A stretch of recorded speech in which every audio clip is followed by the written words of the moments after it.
ప్రైజ్లాడండి. ఎలా ఉన్నారు? బాగున్నారా? ఇది నా దేవుని వాగ్దానం చూసుకుందామా? రండి, చిన్న విషయం అండి. సిలువలో నాకై రక్తము కాచెను, సింహాసనమునకై నన్ను పిలిచెను, సింహపు కోరల నుండి నన్ను విడిపించెను. ఆనందమే ప్రభు యేసుని స్తుతించుట, ఆత్మానంద గీతములు పాడుదా. ఆనందమే.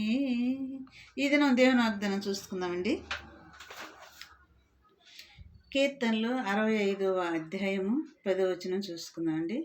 దాని దుక్కులను విస్తారమైన నీళ్లతో తడిపి దాని ఘనములను సదును చేయుచున్నాడు. దాని దుక్కులను, దుక్కి అంటే బీడుబారిన భూమి, నీళ్ళుండవు అక్కడ.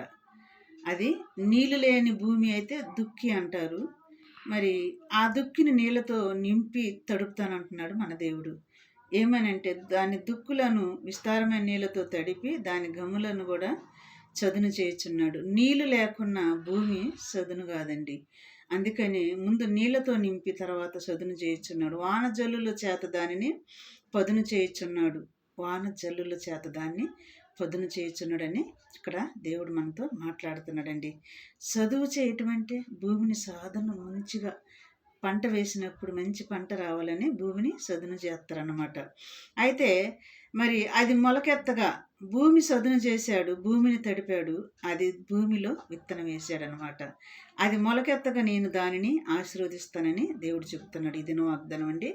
దాన్ని నేను ఆశీర్వదిస్తాను అంటున్నాడు. నిజమే, ఆయన తెలుసుకుంటే మరి ఏదైనా చేయగలడు మన దేవుడు.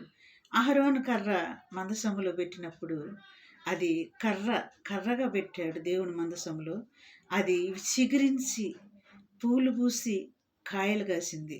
దేవుడి ఆశీర్వాదాలు అలా ఉంటాయండి. ఇది కూడా మరి అది మొలకెత్తగా నీవు దాన్ని ఆశీర్వదించుచున్నావు. ఇది నా వాగ్దానం అండి. మరి ఇటు వాగ్దానాన్ని బట్టి మనం ప్రార్థన చేసుకుందాం. స్తోత్రములు ప్రభువా యేసయ్య, మమ్మల్ని ఆశీర్వదిస్తానికి ప్రభువా నీ కృపలో మమ్మల్ని భద్రపరిచి కాపాడుతున్నందుకు స్తోత్రములు. ఇలాంటి మాటలు మా హృదయంలో నీరు గట్టి ఫలింపు చేసి సహాయం చేయమని నజరేయుడైన యేసుక్రీస్తు నామములో అడిగి వేడుకుంటున్నాను తండ్రి. ఆమేన్. God bless you.